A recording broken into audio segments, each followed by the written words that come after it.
caught on the line. I really fucked it up this time, didn't I, my dear? And it was not your fault but mine, and it was caught on the line. I really fucked it up this time, didn't I, my dear? Didn't I, my dear? Well, hello there, everyone. It is Christy, and welcome to the happy hour. It's Wednesday. That's the advice, Kevin.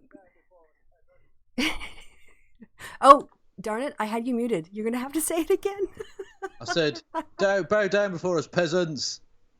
Oh, technical problems in the first. Definitely minute. funnier the second time. Well, it's the first time for them. And you get more laughs from me because now I'm laughing at embarrassment as well. So, you get augmented. Laughter. Anyway, how are you, Christy? How am I? My head is full of news and things, and I don't know what's going on anymore other than the things that are in my head for the show. How about you? Cats. Your cats. Yeah, just cats. No, it's on my mind because I was trying to decipher Chopsy. He came in just before we started, or just before I joined the thing, and he just meowed at me and then just walked out again. I don't know what he's a cryptic beast, that one. Yeah, I don't know what he wanted. I think he was saying, what did I come in here for? Because you know how you forget things when you walk into a room. And he is old. Yeah. Or maybe he just sort of seemed like saying, "You're right, Kev," and just out again. Okay. That also could have been the case. Yeah. Also, he's just a bit mental. Yeah. Which is nice. Anyway, it's Wednesday. Yes, all day, unless it rains. All day, every day. Not every day, every seventh day. Do you want to know what happens if it rains? What? I said it's Wednesday all day, unless it rains. Do you want to know why? Go for it, Christy. I don't know what the fuck you're doing now, but go on. Because then it's wet. What? I'm just confused now. What the fuck are you talking about? Confused in the first 2 minutes. Excellent. There you go. Yeah. Deep thoughts. So, to the people in the chat, hello, by the way. Thank you for showing up to the show. The ever-changing title. Why are you still listening? After that shit, why are you still listening? And, what was I going to say? Dang it. Today was kind of historic. And it's also Wednesday. Yes. No, I know it's a dumb joke. It's a dumb joke. We're gonna have to go to. I have to share the screen with Kevin. Last time we tried this on Hangouts, everything exploded. Yeah, it was a bit mental. My voice disappeared apparently, and the web browser that Christy had up just kept flashing on and off, like trying to see if I had any latent epilepsy or something. I don't know. Oh, that's disturbing. Yeah, it must be some sort of glitch in this matrix. Yeah, we'll get Keanu Reeves on that. Yeah, we should. Reference for the children. Yeah. Okay, get my WAPO up. We're going to need that later on. So I guess, let's just start with the most obvious thing to start with, because we're going to get into the evidence for yet more evidence that Trump is guilty. We know he's guilty. Now there's just more evidence that's come out about that. But we'll start with what Kevin does know. Because the House has now voted to send the... Hang on. Whoa. You don't start off with that. You said... Kevin's an ignorant cunt, but let's just cover the bits that he does know. No. This is... yourself. No. What happened the last 24 hours? No, because you said you weren't watching the news much. Sorry, I thought you were going to say that in your intro. That's what you told me beforehand. So there's going to be some... No, I know the basics. There's probably stuff that's happened in the last 2 hours because I was trying to sleep. Right, but... Apologies, I've just come back I'm fucking tired. I've been at work forever. When you said that, like the Lev Parnas stuff, do you know about all of that? Well, no, yeah. Notes were revealed and things. Yeah, but do you know what was in them? Yeah. Well, then Trump you were paying attention. Yeah, no, I know. Like I say, I know the basics. I've seen like the screenshots of the of the stuff, but I haven't like read all the in-depth analysis or anything because I've been mainly trying to pay the bills because I got the skills. I'm not. Right. All right, fine. You don't always have to get so defensive. I thought you were really tired and you just kind of skipped a day of news. That was the impression I got. Yeah, articles sent to the Senate by the House, and Nancy Pelosi has selected a very diverse in terms of geography, in terms of the gender ratio and ethnicity background. But one thing they all have in common is they're experts in legal things. Not all of them are attorneys. Like some have been police chiefs and stuff. So anyway, the House voted to send it. The team of managers is going to be led by 2 trusted lieutenants, and it's Adam Schiff who is actually leading the team. He's coming first. Shifty. And he's really earned that position. Even though as judiciary, there might be a sort of, you'd think, a categorical reason to have the Judiciary Committee lead it. But Adam Schiff just knows the stuff inside and out. And he's also, he's been incredibly prosecutorial in the way that he gets to the point. And he's got a lot of points to make, but he gets to them. So I think it's an excellent choice. Also, it'll piss Trump off. Because he's going to have to look at Adam Schiff's face all day. Yeah. And as we know, he doesn't like old Shifty, does he? Oh, he's just going to, be frothing. And so he'll be more erratic. I'm pretty sure that Nancy Pelosi, now this is complete speculation on my part, but if Nancy Pelosi would have called in psychologists and psychiatrists to sort of profile Trump, because the way that she's been playing this out has been really fascinating. First is, she's owned him at every turn. What did somebody say? She's deciding exactly where to place her bishop or her knight, and Trump is eating the checkers. That's the comparison between the two of them here. Okay. Okay. But you can't say placing your bishop and not expect me to do a dick joke at that point. Well, Christy, you're encouraging me. I would have got one probably no matter what, I think. You could get one anytime you wanted. Absolutely. Yes, I'm sure. Also, the way that she's been doing this rollout of different elements, like she did hold back the impeachment articles, and then she announced that there was going to be a vote, but she didn't name the managers, so it stretched it out for another day. So she's eating up headlines. And she's kind of making it like a TV series, like tune in tomorrow to find out who the managers are going to be. And so I'm really liking the way that she's kind of taking on his attempts to always frame the media narrative and always be top of the news. Yeah, I think maybe they're starting to get wise. I mean, unfortunately, 3 years too late, but yeah, they're starting to understand how to play his own game, which is good. So that's positive going forward. Yeah, yes, that's why people trust her and respect her as a political operative. But yeah, so Adam Schiff, then Judiciary Committee Chairman Jerry Nadler. Late Wednesday, the managers plan to walk the articles across the Capitol and present them, which is also going to be great television, and present them to the chamber led by Majority Leader Mitch McConnell, who has repeatedly characterized the House case as weak. We're going to, with all this extra evidence coming out, that position, in my opinion, is going to become increasingly untenable. And Lev Park... I won't stop them though. They've put the House on finding him innocent or finding him not guilty or whatever. So they're going to go with that regardless. They don't care.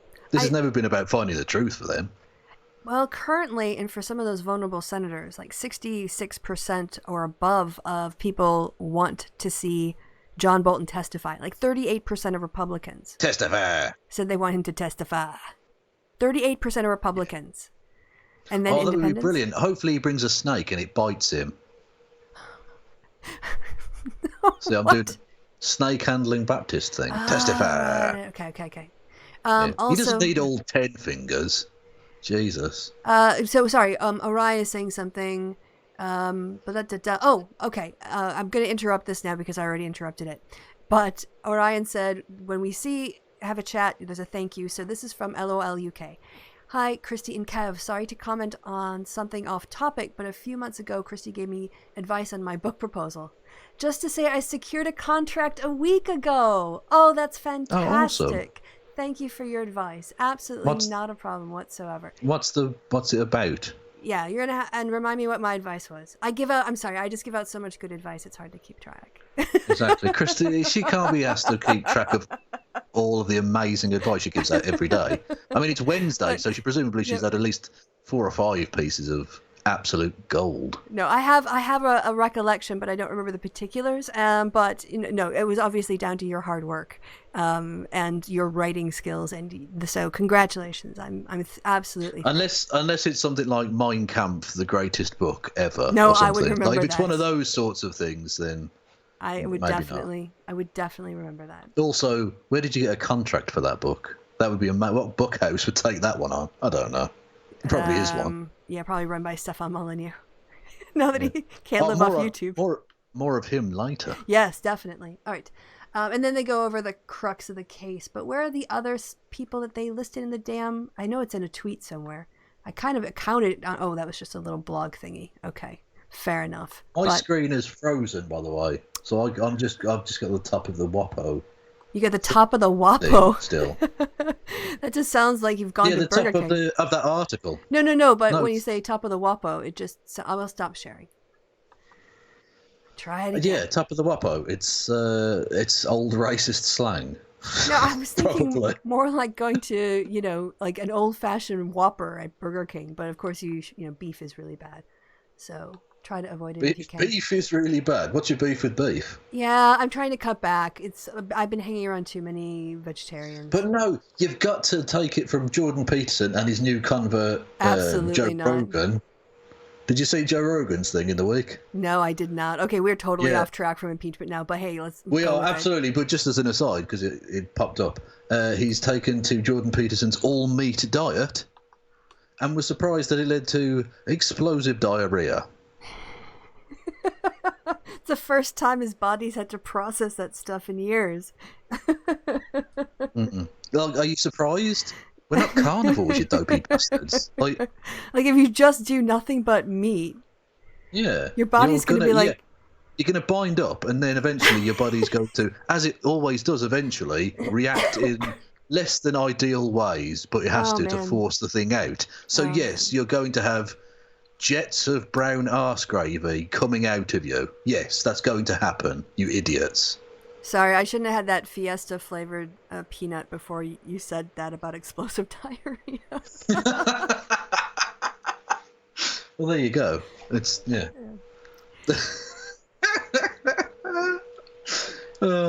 Anyway, so for once, Joe Rogan's not full of shit. So that's good.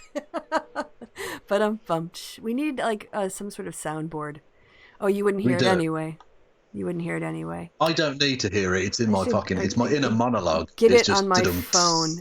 There's got to be an app for that. I'll just do shitty external ones in the shows from now on. That would really raise the tenor of the show. Or just employ a drummer to just go dum-ts in the background. Now I'm totally distracted. I want to find that app. But no, Christy, focus. You're running a show and trying to host it and read. So, yeah. Oh, anyway, back to the American democracy and shit. Okay, well, we got stuff on... Oh, there's stuff on Molyneux. Okay. Did I... Okay, there's... Were we done with impeachment? Surely we haven't moved on from that already. No. But the problem is, all of this stuff is... There's so much that happened today that trying to keep track of it all... Oh, yeah, and Lev Parnas' lawyer was trolling the Trumps. Okay, that's way too far back. Yeah. I am looking I saw that Giuliani was possibly in contact... the suggestion was that maybe he was trying to put a hit out on Yovanovitch. Well, it was unclear as to what could be done with her, but it definitely looked like they were keeping track of her movements, her digital interactions, and her physical nearness to the embassy. And then this guy made an offer about something about if you or we want to pay for something to be done. It was dodgy Wow. AF. Yeah. So I mean, Well, how is this prick not in jail? Really? well, I mean, it came out during the investigation. So like these are the documents that the Southern District of New York obtained in their warrant when they arrested him. And they've had all this stuff, and they've actually been the ones who have downloaded. I guess we can kind of go down to that story since we're already there. I mean, that was it. He's impeached. It's been sent over to the Senate. Like, that's kind of it. So we'll go down to the Lev Parnas stuff. Yeah. Right. So they actually obtained all the information and downloaded all of the stuff off of the phones and then looked through it and collated it. So in some ways, they did that for Congress. Like, they already did that work. Oh, that is adorable. I love the fact that you tweeted out bookmarking for the show as part of the tweet. Oh, that's beautiful. You're too innocent for this world, Krista. Rather than just bookmarking it, you literally put bookmarking for the show. I want to cuddle you. Well, I saw it on the Washington Post on my phone, and I didn't see it in their thing, so I tweeted it out to myself, and that's what I wrote. Oh, but everyone, kisses in the chat for Christy, because that's amazing. Like, that's Christy's how I like a little curate hamster creature. I don't even know what's going on there. with big dark eyes and long lashes, just curating data. All right. Yeah. So You are a hamster of data. Yeah. Actually, that's still my favourite thing I did last week, wasn't it? The datas and haters, or data and haters. I thought that was pretty good. That was good. Yeah. So That's anyway, solid. You can use that. You can have that for free, gratis. all right. Getting back to the turning over these documents. Yeah. All right. So the SDNY had them and organized them, and then they turned them over to Congress. And then I think it was Adam Schiff, whose committee turned over to the judiciary 2 drives, thumb drives. One had confidential, like classified information that could not be publicly released, and then the other one is all the stuff we're seeing. Yeah. And so it's very interesting to know what's on the classified stuff, because we're only like all gobsmacked over the stuff that we're looking at now, like handwritten notes and Giuliani's notes and letters. Yeah, I hope the confidential one is the piss tape, because I definitely want to see the piss tape. Yeah, you and Devin Nunes. It's going to be grotesque, but I actually really like it. Oh, fuck off. Like, if it comes out, you're definitely watching it too. No. Come on. You're not going to watch him being pissed on. No, amazing. No. I will have to have that image in my mind for the rest of my life. It's already there. I mean, in many respects, I don't think the thing I've imagined can be as grotesque as the real thing. So I'm hoping it like downgrades it from absolute monstrosity to I can probably sleep again. Do you know what I mean? I'm sort of thinking that your version of the tape has slow-mo elements. Yeah, absolutely. Well, and not just that, but fucking editor's commentary and stuff as well. The director's cut. And what would the background music be? I don't know, Kristen. Just weird. We all live in a yellow submarine. Oh, nice. There's got to be something with shower in it, but I can't think of anything right now. It's raining on men. Hallelujah. Yeah. Talking of Yellow Submarine, another complete distraction from the thing we're talking about. So much for the show, like, being a news show. Sorry, everyone. I read a fantastic article about the street names in Liverpool being basically all about slave traders. Oh, and, really? Yeah, because, I knew already it was like a huge slave trading port back in the day. It basically was built as the kind of modern city because of the slave trade. And but I didn't realise that Penny Lane, the Beatles song, although it wasn't written about like the slave trader, the actual street name was named after a slave trader. Oh. Yeah, it's like name was like Sir Richard Penny or something. Yeah. There you go. Is there any ruin that? I know it's very, very inconvenient, but I think it wouldn't go amiss if there was a movement everywhere to remove the names of slavers and Confederates in the United States from public street signs in schools and libraries and parks and everywhere. Okay, it's kind of related. Yeah. I've got a tangent. Okay, go ahead. You first. Yeah. Well, I was just going to say, that's why it was cool in the news. They're not going to necessarily change all the signs, but they're going to put like plaques up, like explaining, this person was a fucking slave trader, type thing. Yeah, I Which guess is like, penny can people might think it's named for a lot of things, like a penny. It's not like, Robert E. Lee Drive. oh yeah, but loads of them are like one's called like Sir Stanley Street or something. Like it's just ridiculous. Like there's no way that could be anything other than a person. And yeah, if Well- you're old timey from Liverpool and called Sir, you definitely owned black people. All right. So, it's slightly related on at least the theme of impeachment, because although I wasn't aware of it, but I was alive when the Nixon impeachment process took place, and I was, of course, alive for the Clinton one. Otherwise, I wouldn't be here to say something I right was now. too. Yes, as were you, but I didn't know much about the Andrew Jackson impeachment, and it's so far back in time. As well, that it's a bit difficult to connect it. People don't really connect it with modern experiences that are within living memory.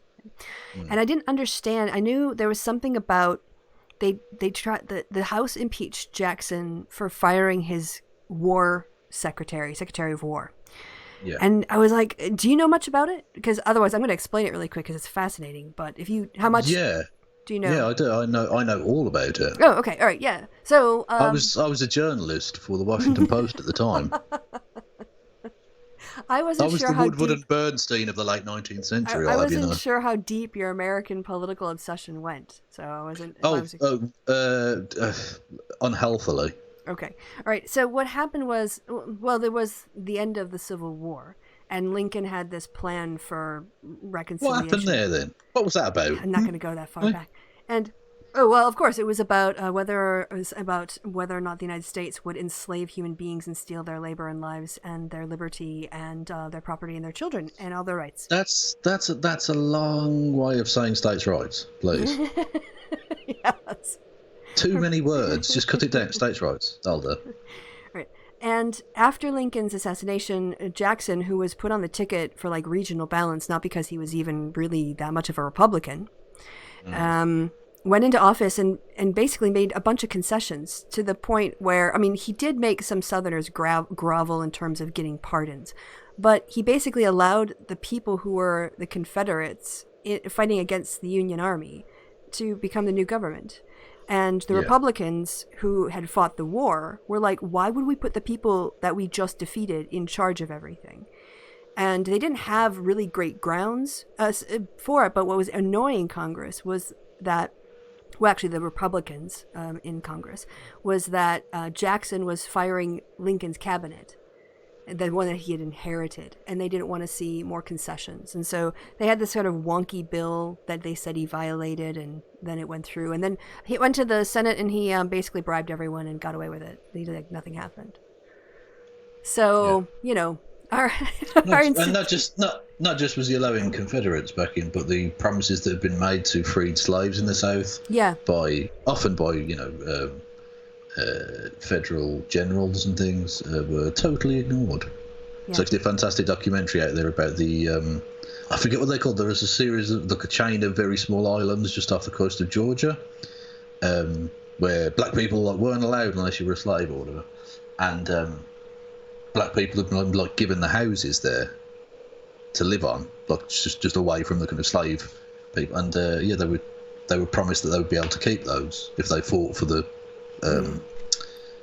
Union, and of course that was not honored. Wait, for the Union or the? Yeah, for the Union. Oh, okay. Yeah. Oh, yeah. Because obviously, if they'd fought for the Confederacy, then they couldn't possibly have kept that promise because they ceased to exist. Yeah, I wasn't sure because of Georgia. Kind of threw me a little bit because of the location. I thought maybe they basically were held at gunpoint and conscripted to do stuff. Well, there was of course one black regiment along with some injured, infirm soldiers as well that guarded Savannah. Was it not Savannah? Oh, fuck's sake! One of the cities in the South, anyway. Yeah, I mean, yes. It's amazing to me the way that that slavery undermined the North's ability to be an effective army, and also it happened in the Revolutionary War. The issue of arming even free black people, not slaves. The way that Washington turned it down until I think quite late into the Revolutionary War, and the British basically got a lot of black Americans on side because they could. Yeah, and not just that, but if you were if you fought for, as a black person in North America, if you fought for the British, you were far more likely to have been freed after the Revolutionary War. Which is to the eternal shame of that initial, in other areas, righteous government, if that makes sense. Andrew Johnson, thank you. What did I say? Jackson? Johnson. Yeah. Johnson, Jackson. Yeah, my mess up. Sorry, I'm not an historian, as you can tell. Johnson. Yes, thank you, everyone. Yes, we do like a bit of Johnson on this show. Eggplant. All right. Yes. So this kind of breaks down just the data dump so as soon as it had the unclassified stuff, they just put it out, and the media was like, this is so much information, we don't know how to handle it all. And it is. You could employ journalists, you fucking pricks. Sorry, go on. Well, I think even just processing, all right, so even the credibility, because we can't take all of this stuff at face value, because nobody's sworn, under oath about any of this stuff. And also, Lev Parnas is garbage. Like, I wouldn't trust him as far as I could piss. Exactly. But whatever, yeah. But he also is going to work in his self-interest to try to leverage a lighter sentence. So he's motivated. You just can't, it doesn't mean you trust him without, But in this, well, exactly, I'm not saying he's necessarily right or wrong, but in the same way that someone being tortured will say anything to stop the torture, he will possibly say anything he needs to get out of it. It doesn't matter if it's true or Well, in whatever. this case, he's turning over documents that were seized from his phone, unless he planted all this stuff. This is his property. These are his messages. So, but anyway, new materials released by House Democrats appear to show Ukraine's top prosecutor offering an associate of President Trump's personal attorney, Rudolph Giuliani, damaging information related to former Vice President Joe Biden if the Trump administration recalled the ambassador to Ukraine. Text messages and documents provided to Congress by former Giuliani associate Lev Parnas also show that before the ambassador Marie Yovanovitch was removed from her post, a Parnas associate now running for Congress sent menacing text messages suggesting that he had Yovanovitch under surveillance in Ukraine. A lawyer for Yovanovitch said Tuesday that the episode should be investigated. So, right, let's go through some of the materials that we've got here. All right, so isn't surveilling like an official of the American government in this way? That has to be illegal, doesn't it? Well, unless you work for like an official, well, I suppose would that be official? I don't know. But unless you're literally like a police investigator in X territory, which this seems pretty shady. Honestly, surely that's got to be espionage or some shit, hasn't it? Well, he could have just hired a private investigator. I mean, that was my thought. Like, if some random person in America wanted somebody else surveilled in another country, you just call up a private detective and put him on the case. And then live tweet to you what's going on. Although it's, it's balmy. Right. So among the revolution... gosh, talking is hard today. I didn't do any hip-hop warm-up before this show. I didn't do my usual hip-hop collection where I rap for about 5 minutes before I go on air. Okay, well, do it on air now. Do it in live for us. No way. All right, among the revelations in the documents released Tuesday, a message from Giuliani to Parnas saying he had involved a person he called Number One, possibly Trump himself, in an effort to lift a U.S. visa ban on former Ukrainian prosecutor who was planning to come to the United States to make claims about Biden. That was... Right. I love the fact that even they know he likes piss so much. They call him Number One. Jesus. Yes. That was Levchenko, I think, the discredited one who was... Yeah. Because he didn't like Yovanovitch because she had helped oust him or whatever, and was also advocating for an independent board that was in order devised to end corruption, and he wanted to get rid of that too. So, the materials also include a letter Giuliani wrote to Ukraine's then President-elect Zelensky, requesting a May 14 meeting with the new leader in Giuliani's, quote, capacity as personal counsel to President Trump, and with his knowledge and consent, unquote. Giuliani scrapped the planned trip and the meeting never took place. But yeah, he was basically like, I want to meet with you in this capacity. Oh, it's totally normal. It's completely normal for presidents to have personal attorneys like this. If you read it, it's almost like he's calling attention to the fact that he knows this is weird. Another document released by the House investigators appears to show Parnas directly involved with efforts to get Zelensky to announce investigations related to Biden. In a handwritten note on a piece of stationery from the Ritz-Carlton Hotel in Vienna, Parnas wrote, quote, "Get Zelensky, sick," which means it was misspelled, "to announce, sick, that the Biden case will be investigated," unquote. So that's a bit hard, because, I mean, obviously it's worth pointing out, but that is also his second language. So the fact that he used a capital A, leave him alone. Fuck's sake. No, he actually spelled announce wrong because there's no N. He left out the N in it. Oh, announce. Oh, sorry, okay. But it also is capitalised when it shouldn't be, so... Well, yeah, but they didn't do that for investigated. Parnas. They didn't do it for investigated, which was spelled correctly but capitalized incorrectly. So it seems they have it's a misspelling rule. Okay. But I love that little sick. By the way, I remember in my 12th grade English class, our teacher, Mr. Hauser, who was telling us about how to use sick and quoting somebody who spelled something wrong. And he told the story of a time when someone wrote a letter, like, of complaint about something. I don't think it was at the school. It was, like, in some other capacity, like, I don't know, dueling opinions on a movie or something. And that guy responded to him, and then the guy spelled a bunch of things wrong. So he said, as I was taking apart his argument, every time he misspelled something, I went, sick. Sick, sick, sick, sick, sick, all throughout his quotes. And he said it was very gratifying. So that's the little story. It's very difficult to find the grammatical rules on that, though. But anyway. And yeah. It's almost as if English is cobbled together and is a total load of old shit, but is amazing nonetheless. And then Giuliani, for a change, is not responding to requests for comment. And the White House has also declined to comment. Yeah, because they know this is like really, really absurdly bad for them. Yeah. This is just confirms everything that they've denied for the last 6 months, or however long this has been going on. It's not even 6 months, is it? Yep. Yeah. It's so obviously corrupt as shit. No quid pro quo. No quid pro quo. Fuck off. Just fuck off. Yeah, and definitely here, Trump was using his position as president to recall an ambassador on no grounds in order to get dirt on Biden. If you look at this, the message is written in Russian, show Lutsenko, urging Parnas to force out Yovanovitch. How many Russian names can you get into a sentence? In exchange for cooperation regarding Biden. At one point, Lutsenko suggests he won't make any helpful public statements unless Madame is removed. Quote, it's just that if you don't make a decision about Madame, you are calling into question all my declarations, including about B.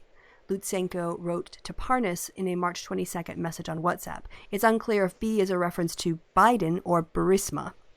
4 days later, Lutsenko told Parnas that the work on the case against the owner of the gas company is proceeding successfully, and the evidence of the money transfer of B had been obtained.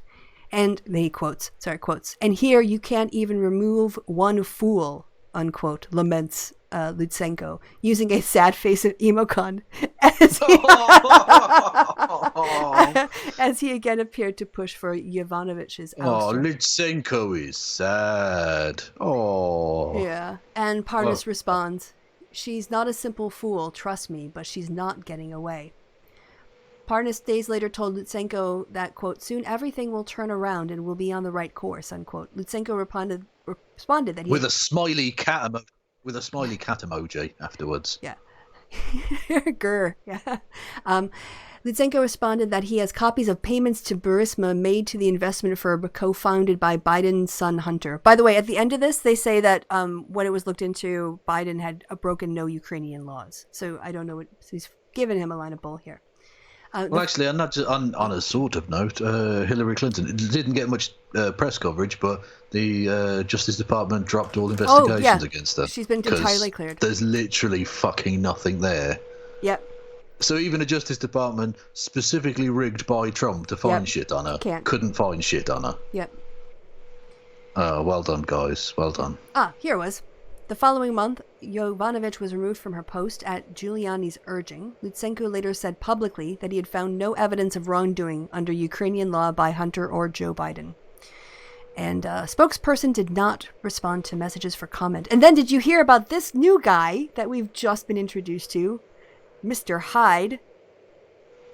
No, let's have a little Mr. Hyde and his friend Dr. Jekyll. Well, I think he is a little bit of a Dr. Jekyll and Mr. Hyde from what I've been hearing about him. So, the new documents also introduce... Oh, this is the spy guy, the new character in the drama over the ambassador's ouster, a Republican congressional candidate from Connecticut, who asserts to Parnas in messages that he had Yovanovitch under physical and electronic surveillance. Quote, wow, I can't believe Trump, sick, because he spelled it Trummo, hasn't fired this... Trummo! Hasn't fired this bitch, is what he wrote. Hyde wrote in an encrypted message to Parnas on March 23rd. I'll get right on that. Unquote. It's not that fucking encrypted anymore, dickhead. Nope. Hyde described having contact with quote, a private security team located near the embassy that was apparently monitoring the ambassador's movements. Quote, she's talked to 3 people. Her phone is off. Computer is off, he wrote in one message. Quote, they will let me know when she's on the move, unquote, he said in another. Later, he alerted Parnas that he had been told Yovanovitch would not be moved to a special security unit. Would not be moved. Okay. Quote, they are willing to help if you would like a price. Guess you can do anything in the Ukraine with money, what I was told, he said in one note. That's not entirely sinister at all. No, that's fine. Uh-huh. This is also, it does have an amusing bit here. Hyde did not explain how his team might help Parnas, who responded only with LOL. When asked for comment by the Washington... LOL, JK, smiley face. Yes. This is like when you say a spy, are we dealing with fucking Austin Powers? What? Yeah. When asked for comment by the Washington Post in a text message, Hyde replied, sorry, I can't talk right now. Dude, He's busy. You're not talking. It's texting. He's really busy. He hasn't got time. He's got stuff to do. These people are such transparent shits. Oh, yeah. All right. So he's also running for Congress. And Drain the swamp. So all right. So the thing that I learned about him before coming on air today, I have to go up to his name, because he got arrested at, what is the name of the other place that Trump tried to get his, the hotel where he tried to host a big conference? What? Doral, was it? Doral, yes. He tried to get the G8 there, didn't he? Yes. Okay, well, he got arrested. Hyde got arrested at Doral. At Doral? Yeah. Well, I'm going to look up his name, because I'm not going to go by memory. Hyde arrested. And actually, Doral's a really good golf course, apparently. Like, it's quite a top golf course. But it's just run by a garbage man. Anyway. Yeah, maybe I heard this from David Korn when I was listening to him on MSNBC earlier today. Yeah, that would be who... So, yeah, sourcing here comes from David Korn.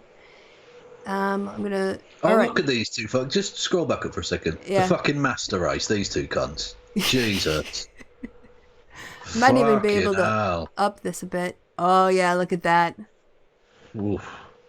There you go. I mean, as genetic species go, or specimens go, and you can't really claim to be superior, guys. Just saying. They kind of are an argument for white genocide, like through not population. Yeah. Yeah, not exactly, actual, yeah. Yeah, not real actual genocide, like the kind of silly Nazi version, yeah. So anyway, when it comes to his claims about having a security team and all that stuff, I'm just going to say, all right. Okay, well, I don't know about this arrest. Where is the one? Doral? I'm going to have to do a search for it. This sucks. Find. There's only one L, by the way. Okay. E? No. Yeah, L. Is it? No, it's EL. Yeah, it's DOREL. Ah, here we go. Or is it Doral? Doral. Oh, it's an A. It's an A. Oh, you bugger. I knew there was one L. All right. That's it. He was involved in a bizarre incident at one of Trump's properties. According to an incident investigation report filed by the Doral, Florida Police Department on May 19th. Yeah, of course. Sorry. This is like the most high-class version of Florida Manning ever. Yes. Not as good as pooping on cars, but no. notable. On May 16th, 2019, an officer was dispatched to the Trump National Doral, Miami, to deal with a, quote, male in distress fearing for his life, unquote. That man was Hyde. The report noted that Hyde explained to the officer that, quote, he was in fear of his life, was set up, and that a hitman was out to get him. Mr. Hyde spoke about emails he had sent that may have placed his life in jeopardy. Mr. Hyde explained several times that he was paranoid that someone was out to get him, unquote. The report states that Hyde cited, quote, a variety of different names, contacts, and provided information in reference to why he felt his life was in danger, unquote. After being taken into custody by police, according to the report, quote, Mr. Hyde continued to act paranoid, telling us not to stop next to certain vehicles. He explained that he was scared due to several painting workers and landscape workers trying to do him harm. What in the... He was definitely cracked off his face, wasn't he? Yeah. I bet it was like in the morning he was doing a bit of kind of shaking and shivering and stuff, and then he was fine a couple of days later. He was grand. No. He was involuntarily committed. Oh, for fuck's Yeah. I mean, I'm glad we have these, laws, but this guy is like tied up in the Trump thing, And not just that, but he's running to be fucking in the Congress. What? Yeah, he's running for Congress. This doesn't look good. He's not a top candidate. I'm not saying if you've ever been sectioned, you can't be a productive member of society and thus go to Congress, but this dude seems pretty fucked. Yeah, this was May. This was like last May. This is like 7 months ago. Which I guess maybe he was paranoid because of all the stuff he was doing in the Ukraine. But anyway, right. So painting workers and landscape workers trying to do him harm because they weren't working. Additionally, Mr. Hyde... Are those seagulls? They look suspicious. Yes, very suspicious looking seagulls. Additionally, Mr. Hyde What's that trash can doing there? That his computer was being hacked by a Secret Service. And then went on to... Go ahead. Absolutely, yeah. Thankfully he'd been taking his super male vitality, though, so he was fine. Why the Secret Service and not the CIA? Like, I don't get it. Because you don't get it. The secret moon Jews had told them to, yes, Christy. Because of the gay frogs. Do you not see all the pieces are falling into place? The man's a genius. And then someone you definitely want in Congress passing fucking laws and shit. Yep. And then went on, the article continues, to further explain, sorry, this is from the report, that the Secret Service... Sick. Oh, there he sicked them for not capitalizing it. Woof. Ouch. Oh, dang, sick burn, which I totally stole. Thank you, Arian. Okay. The Secret Service sick was a rival sick on the premises watching him. Unquote. The police report said that it was, quote, it was determined that Mr. Hyde was suffering from a redacted, and that he was transported to redacted for further evaluation. And that they stuck redacted right up his redacted, yes. Yeah, and that a crisis form was filled out and filed. The report classified that incident as a Baker-Marchman Act. In Florida, the Baker Act and the Marchman Act allow for holding people who might harm themselves involuntarily for assessment. Fucking hell, this is just grim. The Baker Act specifically refers to a person who might be suffering from a mental illness. The report did not say what happened with Hyde after he was transported to the redacted location, but Hyde posted a note on Instagram saying that he had been, quote, Baker Act for 9 days and placed in a facility. Baker acted. He'd been Baker acted. Yes. He'd been Baker acted, unquote, for 9 days and placed into, quote, a facility, unquote, where his, quote, mental and emotional and physical self were pushed, unquote. He noted that he had passed all medical and physical... I'm just going to stop saying the quotes because there's too many. He noted that he had passed all the medical, physical, psych exams and diagnoses with flying colors. Hyde, a former Marine, also wrote, quote, I'm not a traitor or a colluder or a conspiracy theorist, unquote, and I'm still doing it. And he added, F you and your intelligence agencies or whatever or whoever was or is effing with me. So... That is one of the most politely worded psychotic rants ever. Because he didn't want to say fucking, so he said effing. Well, he was also asked about it, and he said, what is this Adam bullshit? I'm sorry, what is this bullshit? Yeah. So he's using... Bullshit. Yeah. Oh, nice. That's way better than shifty shift.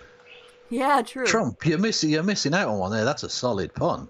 Bullshit. But he first became famous because a bunch of people were completely disgusted by a crude sexist joke about Kamala Harris that he posted. So, yeah, that guy. What a surprise! What a surprise that he would associate with Trump. That guy's involved. Fucking hell. Trump.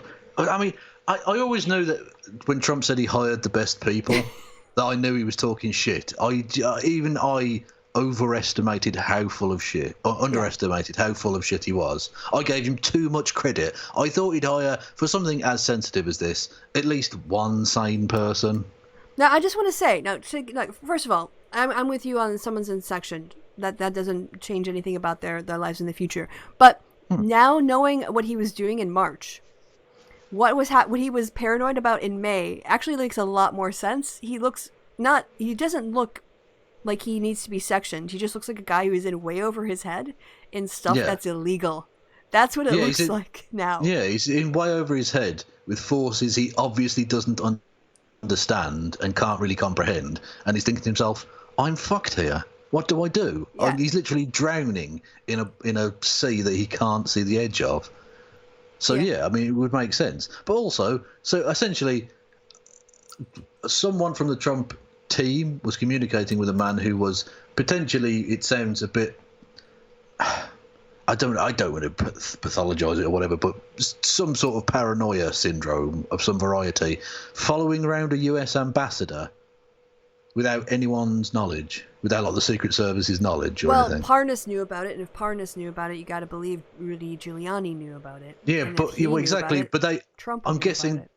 Yeah, exactly. Well, yeah, I'm saying they corruptly knew all about it, I'm sure. But the Secret Service, for whom that might be a concern, that you would have a schizophrenic who's potentially capable of doing harm either to himself or to other people, following around a US ambassador. Hey, can I throw that out might be a security issue about. Yeah. Can I throw out a conspiracy theory? Please do. Did you know that Mike Pompeo withdrew his consideration of running for a U.S. Senate in his home state? Did he? Yeah. Wow. But he did it a couple days ago. Well, that would be because he's a corrupt piece of shit who knows things are coming, probably, I imagine. Yeah, okay. Won't run. Is he from Kansas? He's from some inbred hick fuckhole, yeah. Damn, you're harsh. Okay. I mean, I don't know anybody from Kansas, so like, I'm not going to stand for Kansas. Well, anyone who's from Kansas who watches this show knows what Kansas is. I'm not telling them anything they don't know. They're the exception to Kansas. Exactly, they're like the good people in Kansas who know how shit Kansas is, so it's fine.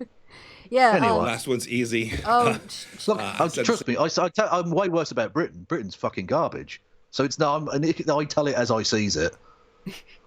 So he did this last week, right? That was just last week. Yeah, today's the 15th. This was just last week, Tuesday. Now, it was the SDNY that was processing all this information. And do you know what agency head is the name of the agency head for the Southern District of New York? Dave Dombrowski. William Barr. It's Justice. Right. Right?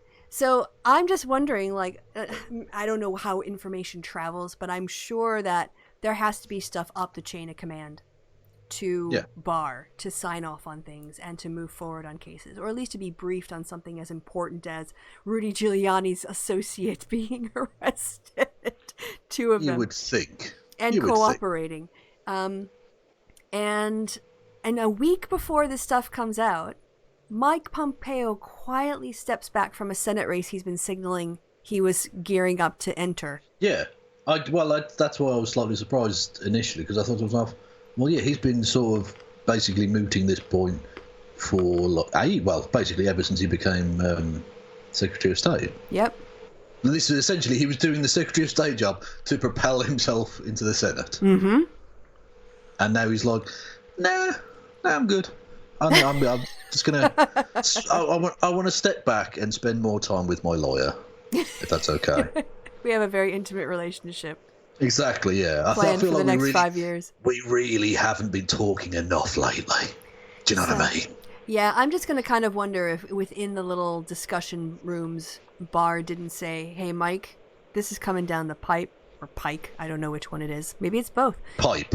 I would say pipe. But a turnpike It's coming Because down. pike would be potentially, well, yeah, but a pike you could potentially see yourself, whereas a pipe, you need to know it's in the pipe in order to know it's coming. If that makes sense.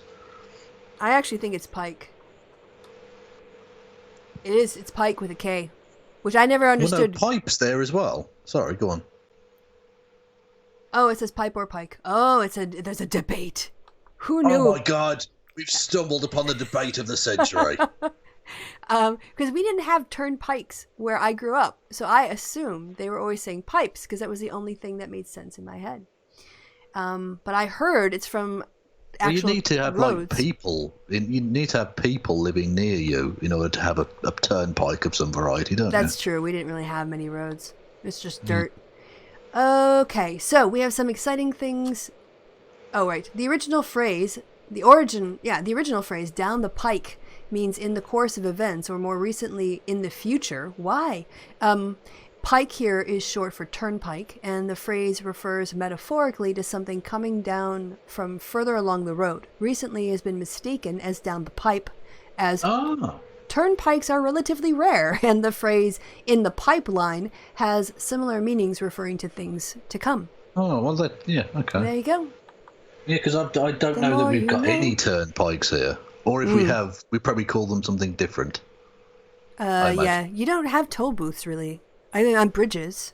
On the 7? Yeah, occasionally some bridges, but they're always... People will drive miles out of their way to avoid paying like fucking £2 to cross that on that bridge. They'll spend £5 worth of fucking fuel to avoid a £2 toll. Yeah. Because fuck the tolls. And you know that one bridge, you only pay when you leave Wales. Yeah, exactly. You have to pay to get out. Otherwise, you're stuck there.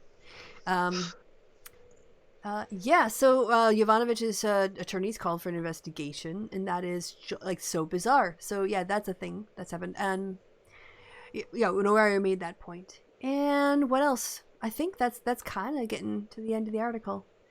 Except Rudy Giuliani said he thinks he should be one of the president's attorneys at the impeachment trial. please, Rudy, that would be amazing, mate. Because he really, Rudy Giuliani. I know we've talked about this before. The confidence of the mediocre white man. He's got that in like spades. Like he doesn't seem to understand how toxic he is to everyone around him. Like he fucks up so badly so often. Please go there, because he'll probably turn up and his defense will be, yeah, he's really guilty of all of this, but also, have you seen the shiny thing? Like he'll just admit it or something. Like he'll do something weird. He'll get his cock out or bring a live chicken along, just something mental. Be amazing. Oh man, we are living in cursed times, I swear. Yeah. For democracy, yeah. House Republican leader Kevin McCarthy is calling on Joe Biden to suspend his campaign while the Democratic senators running for president participate in the Senate impeachment trial. Calls it the only rightful thing for Biden to do. Why would anyone give two fucks what the Republican leader of the House thinks about the Democratic? Like, I just say, I don't fucking care what you think, you cunt. Shut up. Well, I'm going to do what I wanted to do anyway. That's like saying the bloke down the road said a thing. I don't care.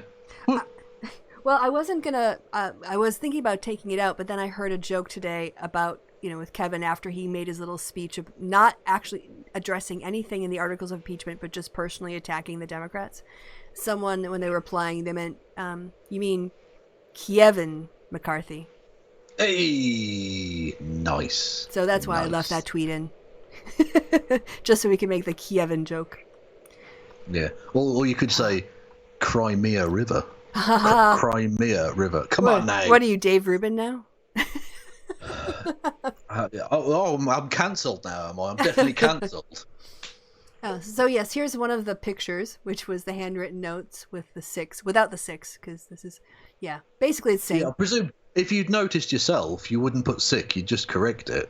Presumably. Yeah. That would be mental. How low in self-esteem would you have to be to sick yourself?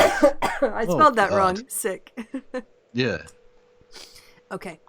Then, here is the full team. Thank you, Brian Griffin, I guess. Adam Schiff, Jerry Nadler, No, Zoe. Kyle. No. Kyle Griffin. Brian Griffin's from fucking Oh, sorry, Family Guy. that was a Freudian slip. Yeah. Anyway, so what's Stewie Griffin up to? What's he been saying? So Adam Schiff, Jerry Nadler, Zoe Lofgren, Hakeem Jeffries, Val Demings. Oh, can we just bathe in Hakeem Jeffries as a name? Jason Delicious. Crow, and Sylvia Garcia. So you got California, New York, but then Florida, Colorado, and Texas. Texas. So. Yeah. Okay. Before you go into it, do you want to? I've got a couple of silly bits of bookmarkery. Knock yourself out. Might be. Well, I won't be doing that. But okay, good. Hang on, why have I got two Skypes open? I don't know. That doesn't make sense. Well, I'll try and get rid of one of them, and almost certainly cut myself off. No. There's usually I'm two here windows. Now. Can you still hear me? Can still hear you. Okay. Okay. Well, it worked then. It worked. Christo. Yeah, I thought you were going to share something. Yeah. Well, okay. So, I needed you to talk. Sorry, well. I thought you were getting the screen up, and I was just Sorry, go ahead. All right. Well, you said you had bookmarks. Like I've got bookmarks as a thing. Well, I've got bookmarks. I just thought we'd have like a couple of funny asides before we get to your actually serious bookmarks that matter and are things that are worth knowing. We'll see if they'll allow videos to be played. If Skype will actually fucking work, I doubt it, but we'll see. Well, as long as it's not. Twitter videos are the ones that are toxic. Well, apparently. exactly. That's what I'm thinking of. Twitter is toxic. Twitter is toxic, but in many ways. One of them's a mental thing because Trump was doing a speech at the same time as the debate and stuff. You have to share your screen, Kev. Yeah, no, I know, but I'm just sort of setting you're it setting up. Oh, okay, got it. Yeah. Yeah. He was going to show that he can keep busy and be a president while the Democrats, right? He's going to be professional and presidential. Yeah, and he said it's one of the most stupid and banal things I've ever heard, and reveals that he's never participated in the activity he's trying to describe. Okay. Hang on a second. So I need to screen share, don't I? That would help. And I'll screen share with sound, because I'm a badass like that. With sound, I don't know. Oh, yeah, that'll come through my desktop. That's right. That'd be fine. Okay, so we'll see. You might get your ears blasted off. I have no idea. All right, I'll prep. But I'm also approving new dishwashers that give you more water so you can actually wash and rinse your dishes without having to do it 10 times. 4, 5, 6, 7, 8, 9, 10. Dude, God. He's never washed dishes. What is he talking about? Apparently. And why are the normal people, well, I say normal, they're a Trump rally, but the average people there reacting as if what he said made any fucking sense when they know it what dishwashers you've ever had to do it 10 times or even 3 times. Maybe if it malfunctions once, maybe, but it's not through lack of water. The fuck is he talking about? Look, if I get into the dishwasher and it's baked on stuff as opposed to washed it off, you gotta scrape that crap off. Then you can maybe stick it back in the dishwasher. But leave it to soak. You don't do it 10 times. Leave it to soak while you go to work. Yeah. There you go. It's pretty much clean anyway, except for that one spot, and then it sits in water all day, and it'll be fine. Whatever. But he's also this is like the whole bringing back fluorescent light bulbs, and also the people's toilets. You have to flush them 100 times. Toilets don't work anymore. The fuck? Political correctness gone mad. Toilets don't even fucking work anymore because it might offend the gays or something. Look, if his poo isn't accompanied by 20 gallons of pristine water, what is the point of being an American, Kevin? Exactly. You might as well have let Joe Stalin just wipe his dick on Lady Liberty's dress. Pretty much. Anyway, I think that was Jefferson that said that. Anyway, he predated Stalin by 150 years, but it doesn't matter. Right. This one, Liberty Hangout. You've been talking to PragerU. I'm I sorry. have been talking to PragerU, yes. Their Enlightenment, yeah. Their Enlightenment shite, yes. Liberty Hangout is I believe is the same person who was. They used to call themselves. For fuck's sake! He was in the Descent of Manosphere series, and I've forgotten their name. Something like Mr. Libertarian or something. I can't remember. Anyway. Okay. But he's got like a big ass channel. Like he's got fucking 500,000 subs or something. Anyway, and he said, "I think this is one of the dumbest things ever. It is far more preferable to live under a monarchy than a democracy. Democracy is mob rule of the government estate and is a soft form of communism." There are so many things wrong with that. Yeah, just basically, democracy is communism, apparently. One's a political system, one's an economic system, but Yeah. whatever. Yeah, he's full of shit. He's full of shit. This one was quite fun. Can I just say, by the way, we're not a democracy not quite because it's a republic. We have representatives, and so, we have a democratic republic, but we don't live under a democracy government. Yeah, this one was quite interesting. Because Tim Pool was playing this game where you go around beating leftists to death and stuff. Which, as the Serbs pointed out, if that had been, Sam Cedar doing that to Turning Point USA, Tim would have done a 10-part expose series on it. And this one, last one, just wanted to play this because Stefan Molyneux being sad gives me life. Go back to the beginning. Because he's garbage.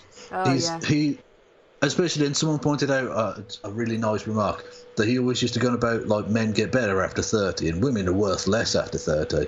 And someone pointed out, who's less after 30 now, bitch? Nice. Anyway. Wait, let me get a glass for the tears so I can drink them after. Oh yeah, this is it's the elixir of life.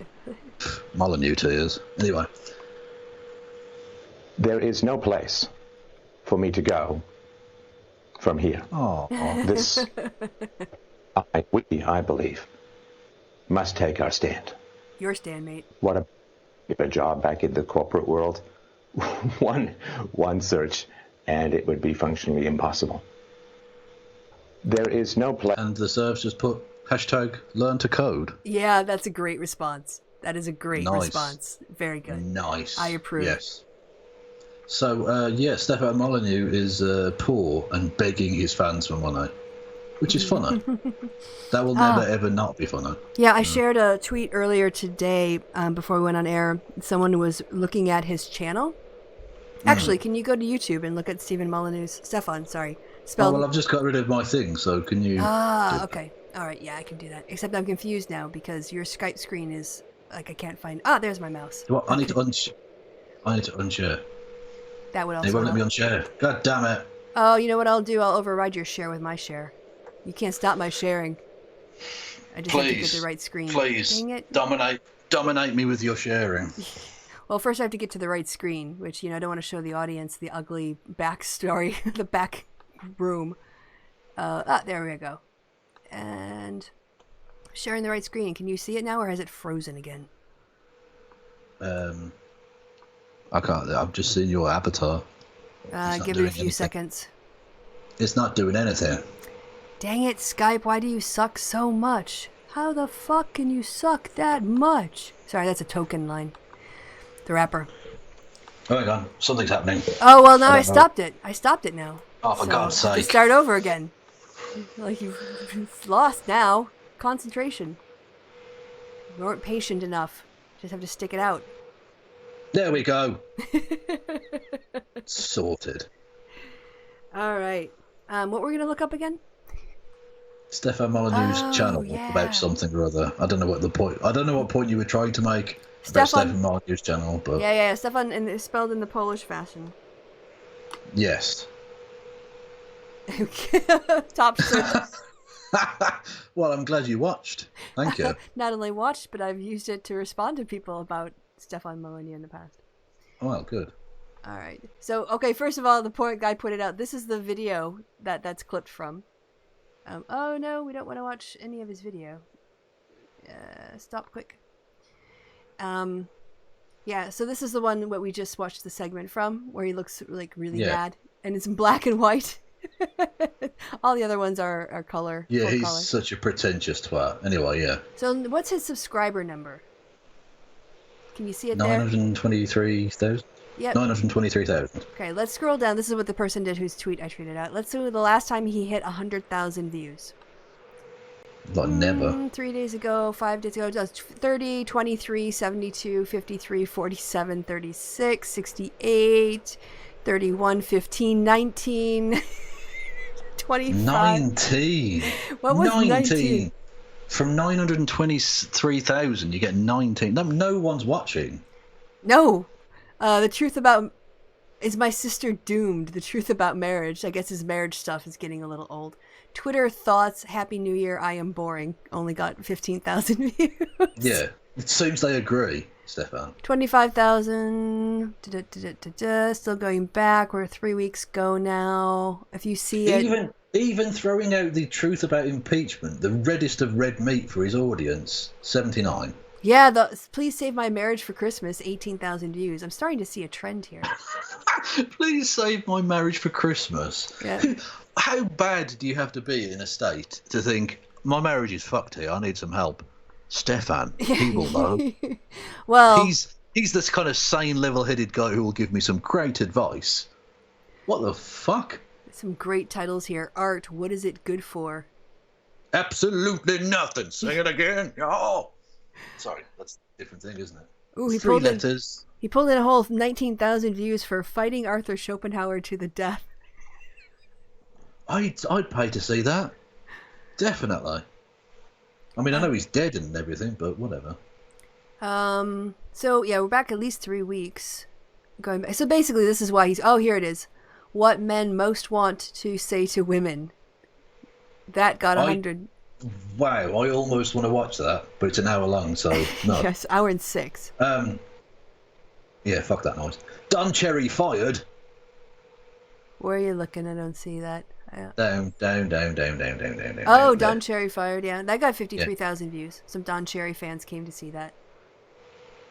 Yeah, well, and he deserves to get fired because he's garbage. So, Anyway. if you want to know why he's crying on Twitter for money or whatever, that's why. Yeah, because no one's watching anymore, Stefan. You've done the same shtick for fucking 15 years or whatever now. Like, no one cares. And I love the fact that he pretends still to be about philosophy. Oh. Where he's doing videos like, save my marriage for Christmas. Yeah. I don't know that fucking Kierkegaard was doing that kind of shit, to be honest. I think he was mainly doing actual philosophy. Anyway. So who is this? Andrew Weissman? I don't know who that is, to be honest. They have two very oddly round heads. Yes. There's an odd rounding to both of those heads. Very orangeness. Like a pair of fucking snooker balls. Oh, yeah, and then Lev Parnas, his attorney. Did you check out any of his videos? I did not. Who's this? Call the witnesses. Who's one? The sad thing about this is there's music with them, but I think there might be... let me see here. Media? Yeah, that's the one I want. On the search engine, they have photos and videos. So it's a little bit different. Oh, yeah, he totally tweeted out this letter from... So all the stuff I said about Adam Schiff and the 2 thumb drives and all that that came from here. Yeah. This is a 5-page letter a letter from Adam Schiff, sort of summarizing it. Oh, yeah, this is great. Well, it basically just summarizes the main parts of the evidence, like, you know, the note and how they stalked her and all of that. So he put that out as well. And then the videos. Okay, so there's 2 that I saw. Yeah. The picture of him with the gavel, he's just what a little cheese ball. Yeah, okay. I mean, if he weren't a phenomenally corrupt and horrible individual, I'd almost think like, oh, he's almost Winters-esque in his cuteness. Yeah, I don't think we're both from the same hamster family. All right, I'm gonna unmute this and see what happens. He's your hamster, he's Rabbit. It's cute though. It's fun. Look at him. Oh, look at his little face. It's just background music, so I'm not gonna play it like really loud. Oh, dang it! It's playing in my headphones. Hammer time. Dang it. Well, basically, it's hammer time. Hold on, I have to switch over my audio location. Hang on, he's playing Hammer Time. Yeah, that's the music. Hold on, I've rewired where my audio is going, so now it should go out through the second speaker or the second screen. He's playing Yep. MC fucking Hammer over a slideshow of him and the president. Yeah, The man's a genius. it says President Trump and then the Parnas. Such... You want to see That's the? amazing. That's amazing. You want to see the other one now? I fucking do. Yeah, that's ridiculous. You He want literally put fucking MC Hammer on a slideshow of him and the president. What a fucking mental case. It's amazing. Here we go.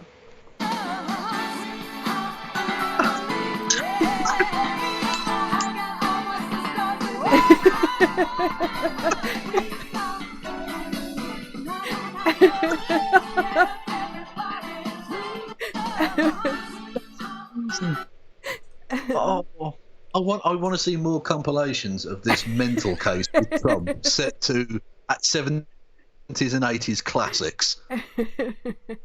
So, Well, MC Hammer's 90s, whatever, it works.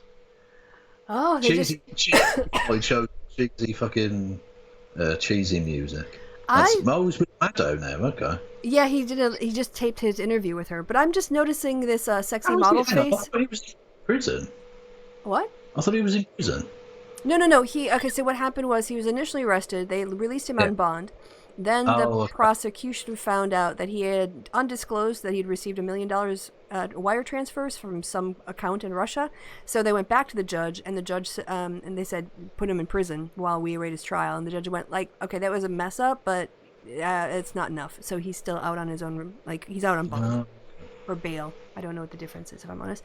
But what I'm noticing here, so yeah, they taped the Rachel Maddow thing tonight. That's going to be fascinating. I definitely want to see that episode. That's a get for her. But what is this sexy model pose face that the attorney is pulling here? Look at this. He's like, I'm going to put my chin Not just down. that, but there's a slight arch to the back, thrusting prominently the groin Yeah, a as little well. bit. There's like a slight, yeah, I don't quite know. But if you notice, I don't know. he's doing that, like he's putting his chin out a little bit, so it kind of like makes your double chin, if you have one, disappear, and then kind of pointing down and looking up at the camera, kind of like a duck face. Maybe he's thinking to himself. I mean, I think you're barking up the wrong tree, but he's thinking Maddo wants me, definitely. Definitely barking up the wrong tree there, yeah. You know what I mean? But look, you can't blame a man for trying. Even Oh, though she's adorable. you can. Yeah, he can Yeah. dream, but yeah, I mean, because Rachel Maddow, she's, oh my gosh, you just want to cuddle up with her. Yeah, so that happened on Twitter this week. Oh, and yeah, some good news, which I can't even believe we haven't got to yet, and we haven't even talked about the Dems and their debate, but Virginia. Oh yeah, we'll get to the debate. The debate was mental. Most Yeah, people thought it Virginia. was Anyway, boring. what's going on with old V plates? They became the 38th state, and thus the last state to pass. No, there are 50, Christy. Don't be silly. You only need 2/3 of the states to ratify an amendment for a constitutional amendment. So yeah, Virginia lawmakers passed the Equal Rights Amendment in an historic vote. It's been languishing since the 1970s, and then they had a ton of women get elected. Both chambers of Virginia's General Assembly passed the Equal Rights Amendment Wednesday, fulfilling a promise that helped Democrats seize control of the legislature and marking a watershed moment in the nearly century-long effort to add protections for women to the Constitution. Of course, that's a much larger category now than it was when it was initially drafted. Well, the vote caps an emotional week in which Democrats, particularly women, they say female, we say women, lawmakers now hold unprecedented positions of power in Richmond, celebrated history in the making. Numerous legal battles still have to be cleared before the ERA, which prohibits discrimination based on sex, would become part of the U.S. Constitution. Critics say various deadlines for ratification have long since passed, but supporters were jubilant after years of failure. It was the 38th state to pass it. So you missed my joke, though. You said it was the 38th state, and I interrupted by saying, "Don't be silly. There are 50." Yeah, 50 states, and I said it takes 2/3 majority. Yeah, I know. Oh, go away. Yes, I know. What was the joke? What didn't I get? There are because I interrupted when you said it's the 38th state. I just jumped in and said, "No, don't be silly. There are 50." As in, it became the 38th state. Oh, Never mind. like it became, all right, not, okay. Yeah. Yeah, I missed that, sorry. Not good enough. That light bulb didn't go. Apology not accepted. I don't know how the chat, if they got that joke. You guys can say 1 for yes, 2 for no. Who cares? They're the fucking chat. Jesus. Yeah, so that happened anyway, and that was good. Good. I'm glad it did.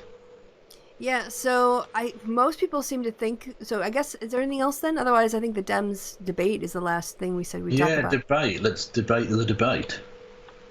Well, I'm not going to debate the debate, but you well, actually... you know what I mean. Just talk about the debate and analyse, whatever, yeah.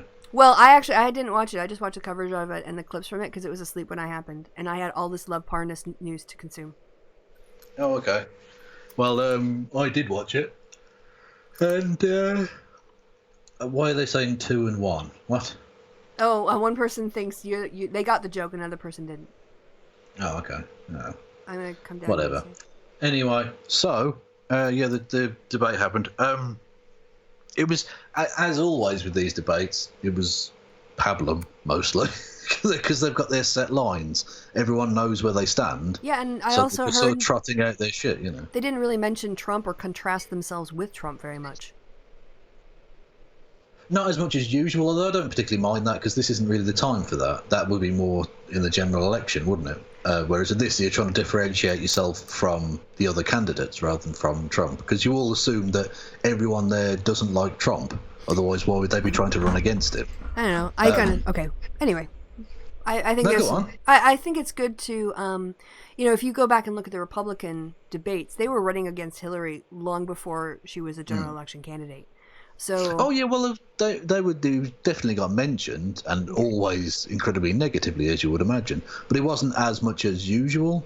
Which, like I say, I don't think it necessarily has to be at this point. But whatever. I mean, I suppose I can't really explain to you the exact ratio to which he was mentioned, and whether that would be sufficient for you to be okay with, or whatever. Yeah. Like, you'd have to watch it yourself, basically. But I was okay with it.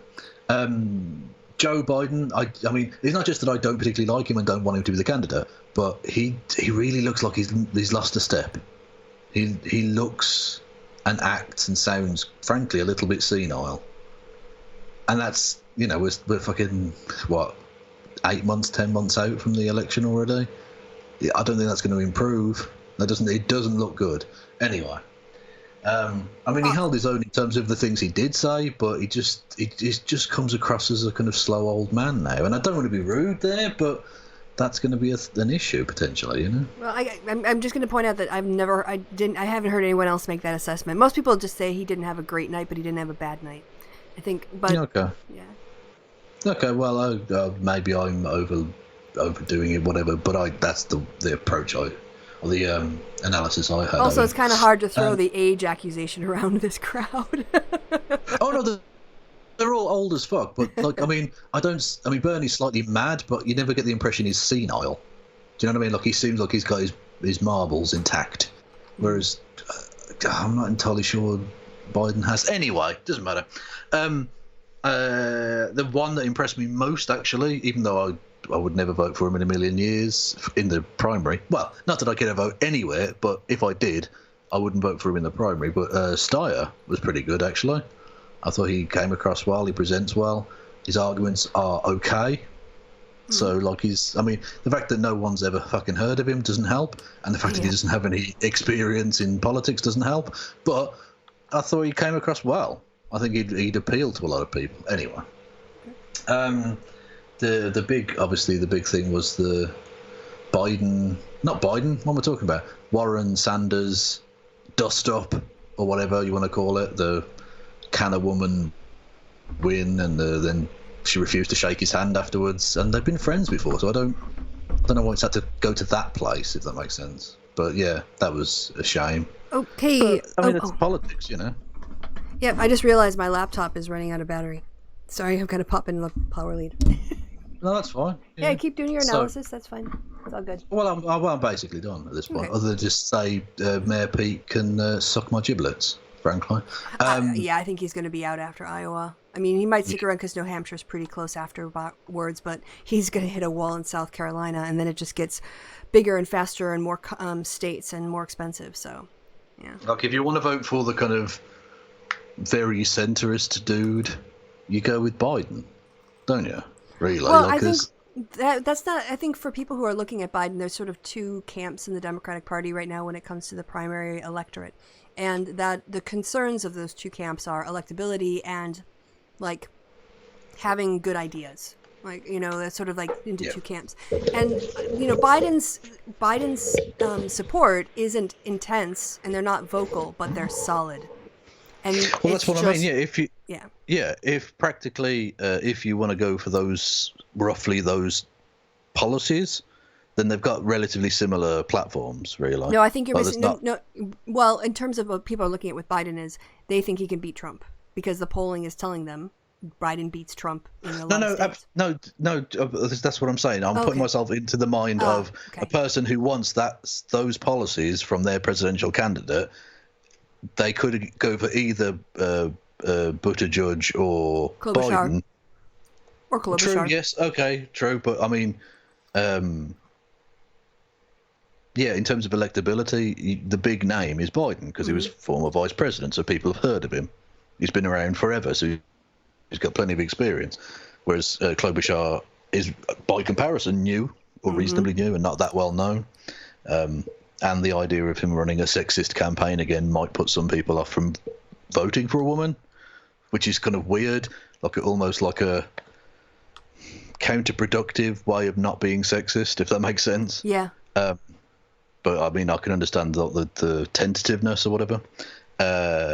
So yeah, you go with Biden. So basically, what is Mayor Pete's thing? Like, what does he bring to the table that you wouldn't get from Biden, other than, I suppose, youth and he's gay?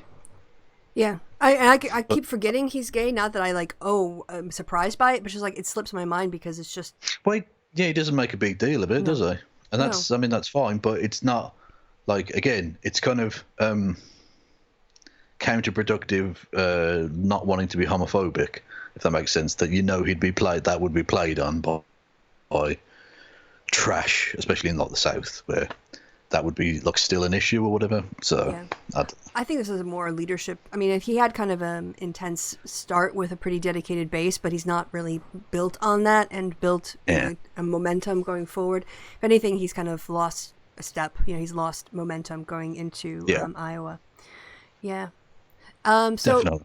Yeah, do we anything else on the debate? Do you want to talk about the Warren-Sanders thing? What you think? What your thoughts are on it?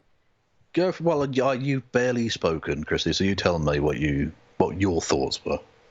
So my take on this whole situation. So first it came out that Warren's team had leaked this information that Sanders was sexist. And there was a lot of anti-Sanders people who ran with that pretty quickly. And I held off, and I actually tweeted this, that I want to see what Warren has to say. Because it's kind of one thing to have your people say something. It's another thing to say it yourself. And also, her word would be definitive.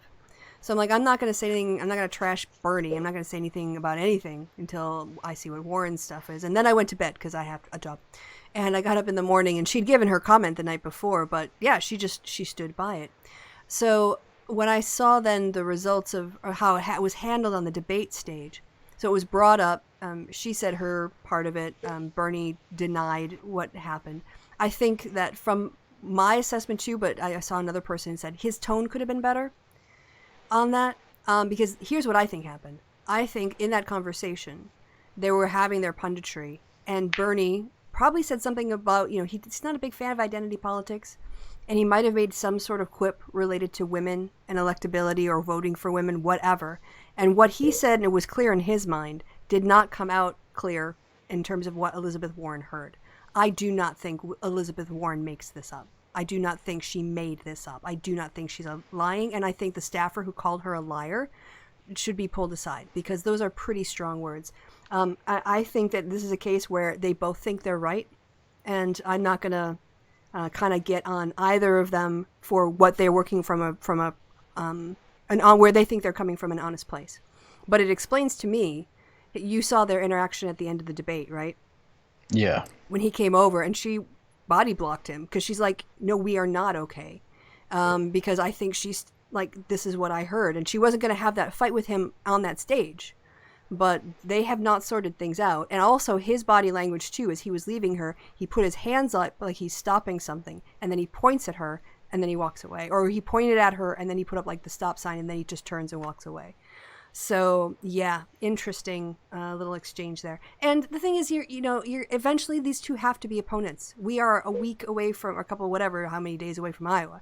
They're going to have to differentiate themselves at some point. They're going to have to start winning each other's supporters and trying to find other supporters in order to win. So, I mean, the détente is coming to an end, I think, because the maths don't work. You can't have two people who fight over the same voters go all the way, because all they're going to do is split the progressive vote. Meanwhile, Biden's going to suck up the Klobuchar people, then he's going to suck up the Buttigieg people, and then he's going to have some momentum, and then you're going to get swing voters going, well, he's fine, whatever. Meanwhile, they're still dividing the progressive vote. So at some point, one of these two people are going to have to get out. That's just how it goes. Yeah, I think so. Yeah, I think I'm probably going to be slightly less generous to Warren. I don't know that she necessarily completely made it up, but from what I can gather, and again, it's just my reading of it, I think she's either read something far too much into something, because like Sanders, there's clips of Sanders from the fucking 80s where realistically a woman getting elected wasn't possible at that moment, realistically, whereas now it is, right? And he's saying that he thinks a woman can win. I'm not saying that her interpretation of what he said was correct. I'm saying he said something snide, is what I think happened. Well, possibly, but I mean, I don't know. Basically, I mean, we're speculating entirely. But why? I mean, if that was the case, and that was 3 years ago, why have they been like friends since then? Well, see, this is the whole thing, like the Harvey Weinstein. Oh, if he sexually assaulted you, why are you still doing emails with him? Well, no, but hang on. That's insofar as she knew something and she should have spoke up at the time, or maybe she was like, "Look, our relationship for the progressive movement is bigger than this." Now, when she released it, I will concede 100% that how and when she released it the night before the debates is questionable. But I don't think her holding on to that information was questionable. Okay. Or continuing to work with him. I mean, if women had to not work with people who say sexist things to them. That would be so. Anyway, I don't mean to stand for Warren because I'm, still Switzerland in the Democratic primary. But insofar as come on now, we're both on the Bloomberg train. Yeah, don't that's it. The Steyer train, actually. But like I say, he did impress me. Yeah. I wouldn't vote for him, but. But so there are some burners who are now replying to Elizabeth Warren with snake emojis. Yeah, well, that was literally trending last night. Yeah. As after like an hour after the debate or whatever, was it Warren is a snake? # Warren is a snake, which is you need to win her voters over. You need to be able to win these people back. Yeah, I've said before to Bernie Sanders supporters that. And by the way, Bernie's like the person I want to win. So I'm not saying this from a position of being antagonistic or saying, "Oh, fuck Bernie" or whatever. I'm saying this because I want him to win. Is that in order for him to win, you're going to need millions of people even just to get through the primaries. You're going to need millions of people, registered Democrats, who aren't naturally Bernie Sanders supporters to vote for him. And you don't get there by fucking over the supporters of other candidates. And that's even more the case in the general election, because you're going to need people who are not even naturally Democrats, let alone naturally Sanders supporters, to vote for him. Mm-hmm. By the way, Ali in the chat, I wouldn't be so sure that people don't vote on policy. No, that's not what I'm saying. I'm saying that within the Democratic Party, there are people who are prioritizing electability and other people who are prioritizing ideology. And the ideology people tend to go to Sanders and Warren, and the electability people are going to Biden. So that's what I was saying. As for what, anyway, so just wanted to clarify that in case it was unclear before. It's kind of a tempest in a teacup, really. Yeah, I think it's a bit overblown. When they do this, don't these fucking dishonest journalist dickheads who are like trying to make it out to be some sort of Shakespearean drama situation? No, it's just a bit of a dust-up between people who are, like you say, they're fighting over some of the same territory. Mm-hmm. So it's probably going to get a bit tetchy at times. Yeah, that's fine. And because of all the impeachment stuff and the Trump stuff, I think the media tends to over-egg the pudding on anything with the Dems. so they can look balanced. So they'll whip it up to make it look like it's something when it's really just literally in a week and a half. We probably won't be talking about this anymore, whereas we will still be talking about impeachment. So. Yeah, absolutely.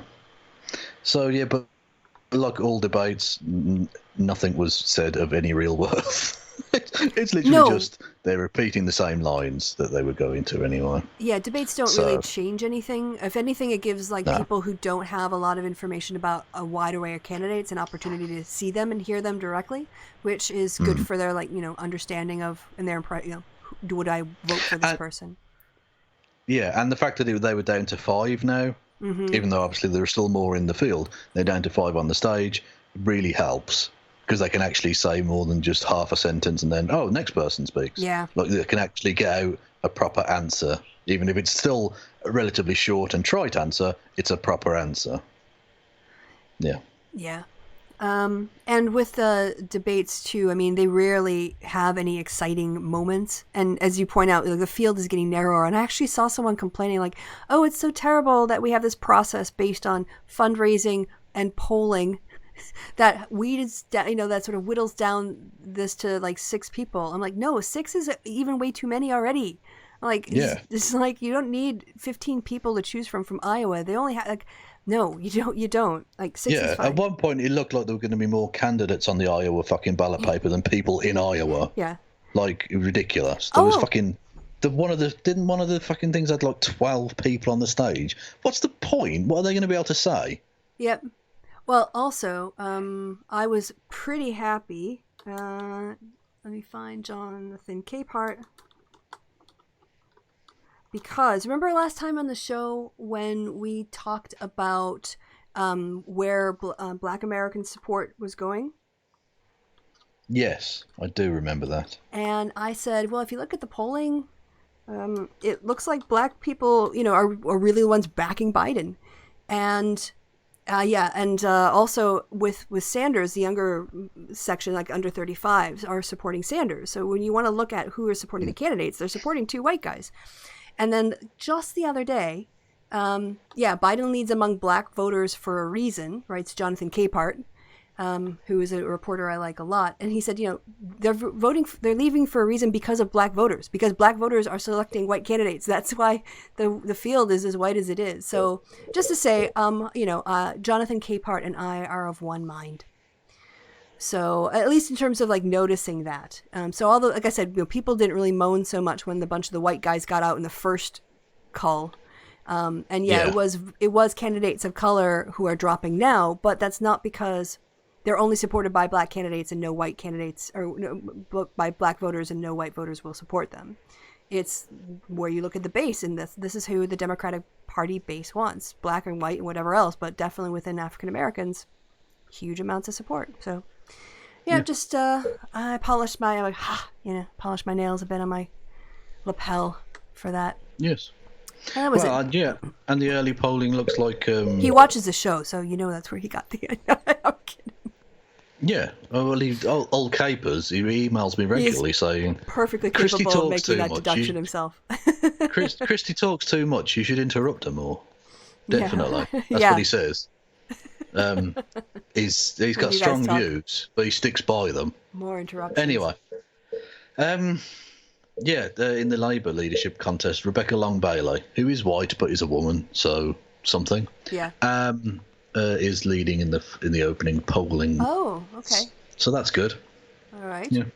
Yeah. So a little update there as well in the Labour leadership contest. I'll keep an eye on that, and if anything of remote interest actually happens, I will tell you. But so far, Well, I'm out of things to say. I am done. Those are all the news in my head that I have put into everybody else's now. Oh, but also, it's Wednesday. And it is. Please know, everybody. Yeah. Wednesday. You've got no excuse not to know that now, okay? Get hard-hitting facts right here. Exactly. Facts. I actually think that could have been. We might should make that. Wow, I've been watching. Should make that. What hell? What have I been watching? What have I been watching? Some cowboy Donald thing. Trump. You've been watching Donald Trump, and sentences aren't possible anymore. I think I must have been watching some sort of cowboy thing, some sort of What about Western. the toilets? Some people say I make the best toilets ever. Bigly. Like, what? I forgot what I was going to say now. Showers don't work anymore. Water doesn't exist. Hydrogen was seen as politically incorrect, so it was stopped. There we go. That's me. That was me doing Trump. It's more of an American accent. Well, no, It's hard to differentiate between you and just being Trump, and if there's no differentiation. I want to hear your American accent. Howdy, partner. There we go. But I got so stuck on I might shoulda that I now forgot what I might shoulda done.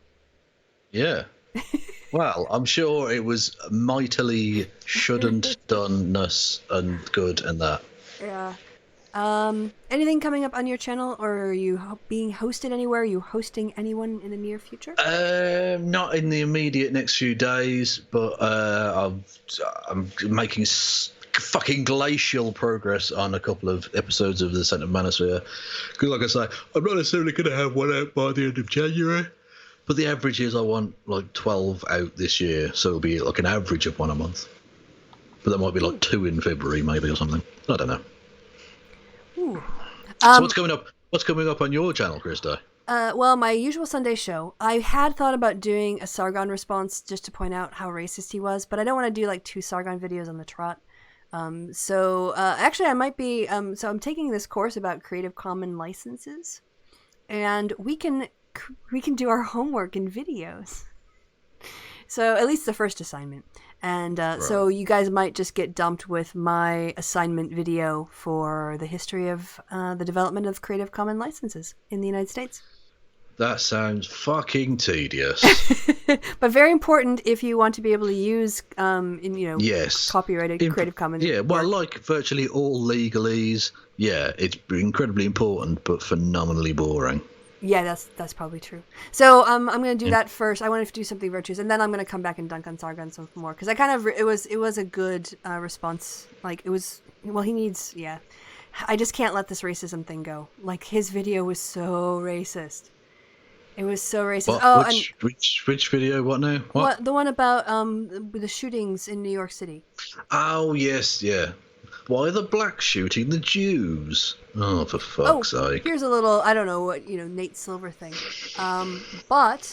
Okay, and again, debates don't matter.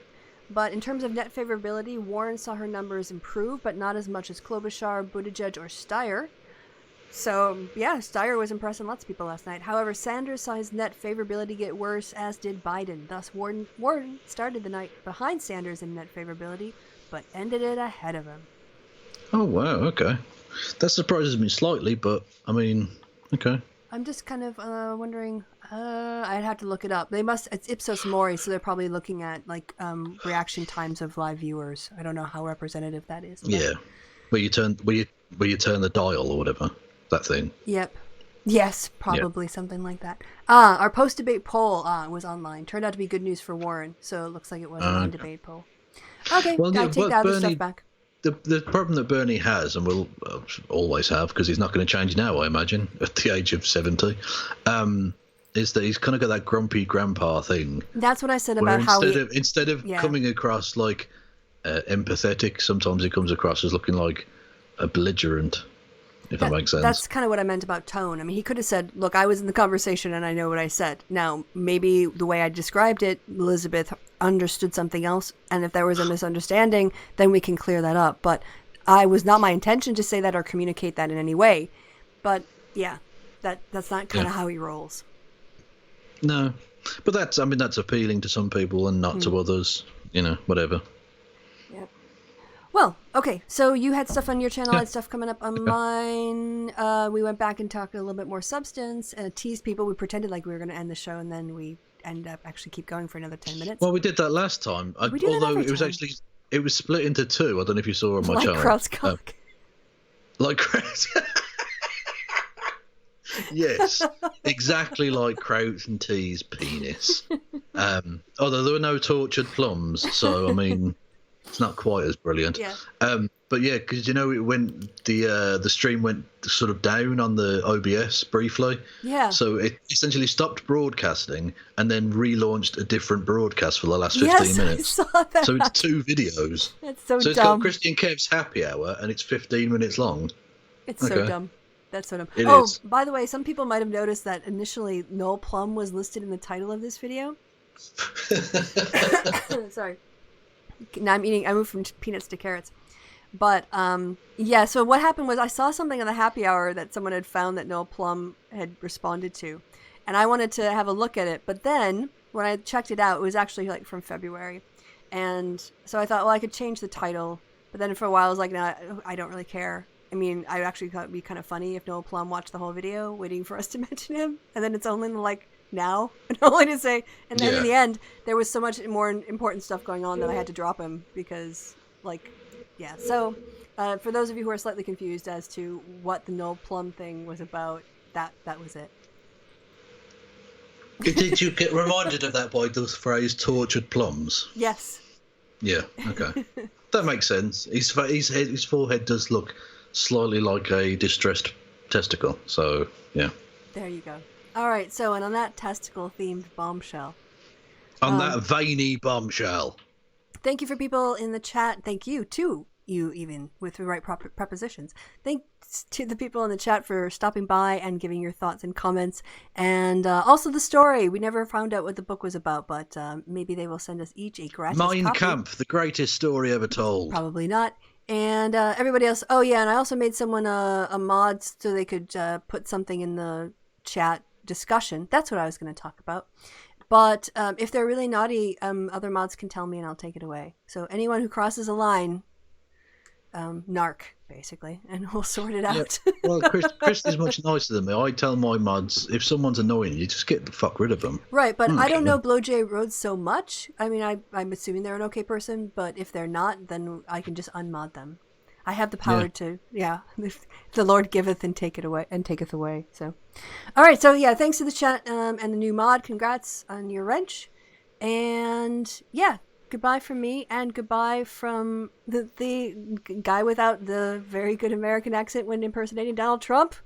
Kev, say goodbye. Kev. Goodbye, partner. Wait. You didn't do it right. You have to do it again. Goodbye, Kev. Very good. All right. Goodbye, guys. Oh, wait, no, I have to hit the button twice. Oh, for fuck's sake. Every fucking time.